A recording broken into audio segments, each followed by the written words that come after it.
Hi, I'm Kara Williams of Inner Alchemy Astrology, and I want to talk to you today about cord cutting. Now, this is a popular topic, it seems, and I know a lot of people don't know exactly what cords are or how to work with them. Cords are energetic lines that connect us and other people, places, or things that we are attached to. We normally think about cutting cords to other people that we're having difficult relationships with. Now, a cord is an energy tie that usually is embedded in our chakras, which are energy centers that go along the spine, both around the front and the back. They're like little balls of energy that are in certain centers. You've probably heard of them, and that tends to be the place where we get corded.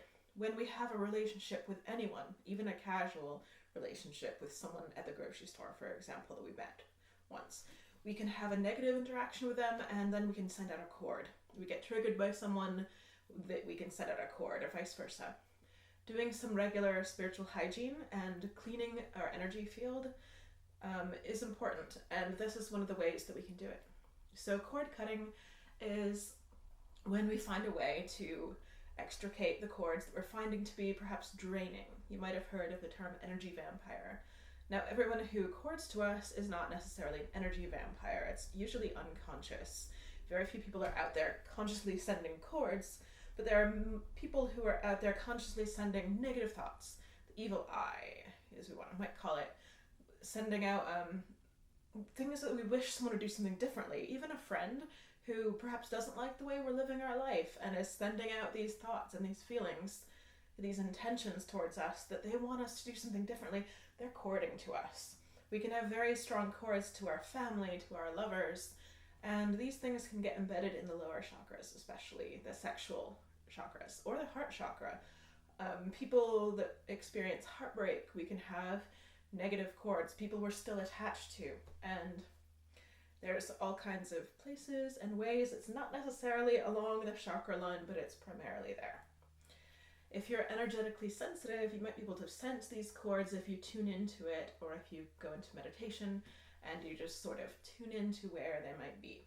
You can feel it. But even if you don't feel these cords, believe me, on the energetic level, you're still feeling it and you can be drained. And if you're sending out cords to other people, that you're not intending to attach to, then these are also things that we want to take care of and clean it up. So there are a couple of techniques for cord cutting that I like to use.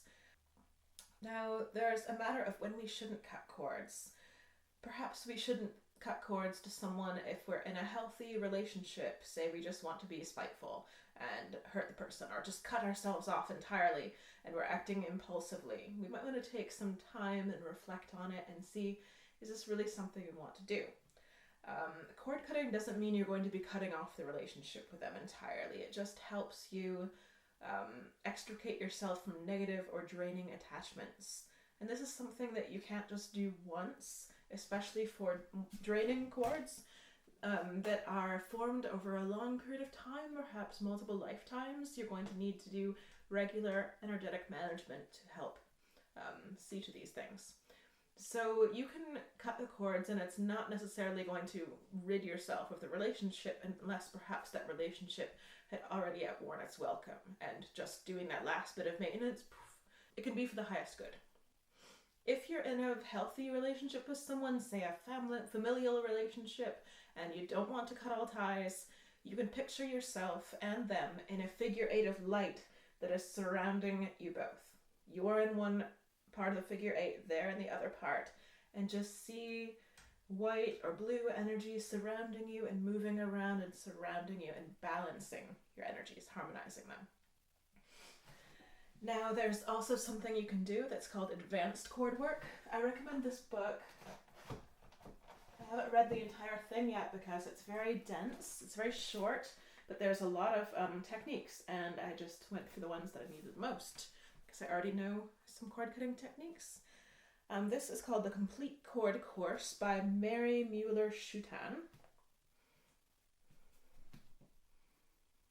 And this has some excellent exercises. You can use You can use the sword, you're working with archangels, you can use various visualizations, there's ways you can sensitize yourself to feeling chords. And the thing I got most out of it was advanced chord work.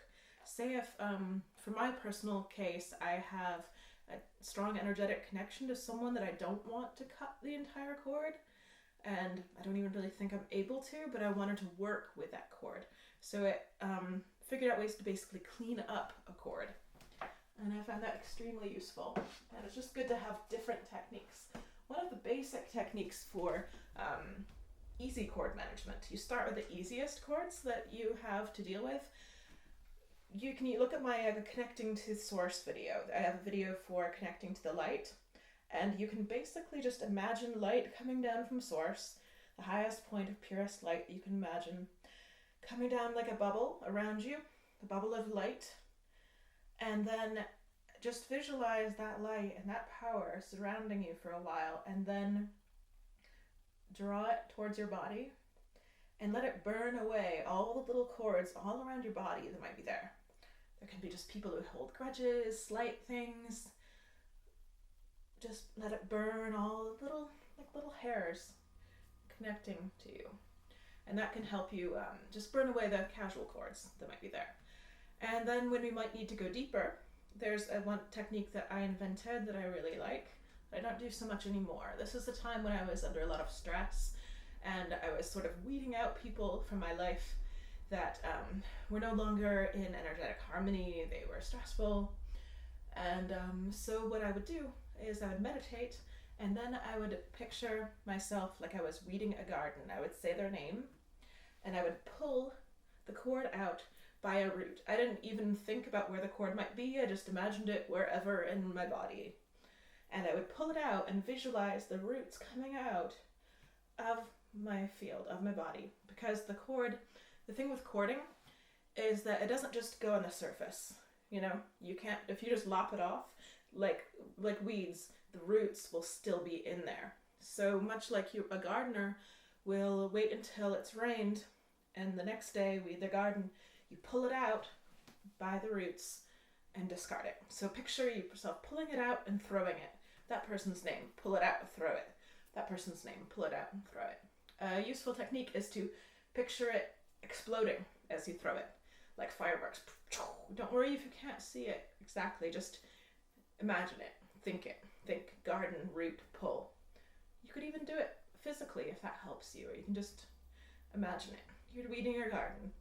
And you can do this regularly until you no longer feel these stirrings of attachment in you. If it's a cord that you feel that you're sending out to others, like through your attachment, through your psychodramas, through your shadows, you will notice the difference when you feel no longer like compelled to check up on them on the internet, or compelled to think about them all the time and such.